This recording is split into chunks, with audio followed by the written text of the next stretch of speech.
Next dude, one of the older ones in the group at 23, but it's Najee Harris. And let's not shy away that this dude's huge. Yeah, he is very big, very athletic. He's 6'2", 230. Come on, that's just massive. It is. So, and it's not as massive as another running back on this list we'll get to later, but yeah, he's not as very massive big. as that. But he's another one of those guys I couldn't find his 40 times. I wouldn't expect it to blow you away. But I think it'd be more like a 4 or 5. Yeah, 4 or 5. Yeah, like a 4 or 5.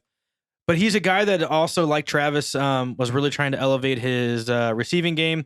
He's capable. He's very capable. Yeah. Yeah. He's not the best pass blocker, but he's capable in the receiving game. But this is one of I would have him third. I think the other two we've talked about are ahead of him. Yep.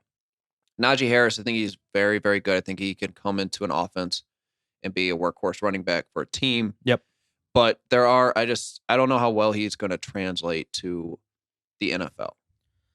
Yeah, I mean, to me, I feel like he's going to translate fine. I think and this is just my opinion, I think he's the safest running back pick you can make in this year's draft. But what I mean by that is his floor is pretty high, but he doesn't have a really high ceiling. Yep. Like, I don't think there's other people in this draft that I think there's a possibility that they can be better than him.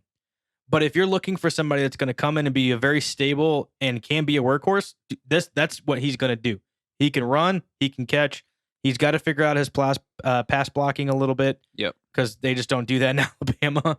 Well, yeah, that's another concern. I mean, it's not really a concern, but it might be like a little. He's always running behind one of the best offensive line. Yeah. Dude, that offensive line in Alabama would be what, top 15 in probably the NFL. like it is. It's a very good offensive line. Maybe not top 15, but it would be better than some NFL offensive lines in my opinion.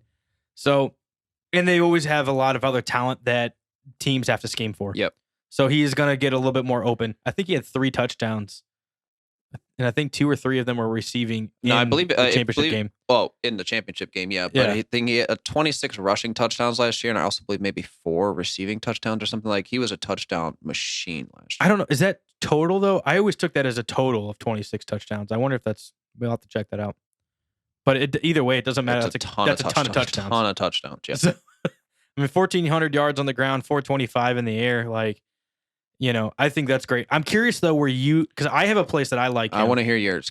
I want you to go first. Okay. I was mentioning it earlier about the Kalen Ballage signing to Pittsburgh. I think Najee Harris to Pittsburgh would be a perfect match. So I have 2 teams, Pittsburgh and Atlanta. Those are my 2 that I can see him coming in and just being stable. Well, I mean, Najee Harris is a patient running back. There have been some people who have comped him to Le'Veon Bell and stuff like that. And I think him mixing in with the Steelers, be a familiar running style that they've seen in the past. Yep. He's a big bruising back. He could be out there a lot on the field, work on his pass protection, getting the receiving work from Ben Roethlisberger. I'm not a huge fan of the comp with Le'Veon Bell, though. But yeah, I'm not far either, as the patient, but that's part, the running yes. style, yeah. Size-wise, no way. Well, yeah. No. Le'Veon's way more elusive than this guy's going to be. He's going to be more of a downhill runner. But he does have pretty loose hips, though, so he can shake defenders or just jump over them, as we've seen multiple times through his career. But then again, in Atlanta, I think Atlanta would be a good one, too, just because they don't have a lot down there. Yep. And he's going to be very stable and an offense that's already very good. Well, they just had stable running back, and they just had no consistent running game last year at all. And you saw it, like you could see in that offense, like it was so pass heavy. Well, their whole passing offense was like essentially running plays, short dump passes. Well, because Julio was hurt a lot. Oh no, I was talking about Pittsburgh. Oh, Pittsburgh. I was talking about Atlanta. Yeah, Pittsburgh just didn't really throw the ball downfield. It was a lot of passes close to the line of scrimmage because they just didn't have a running game.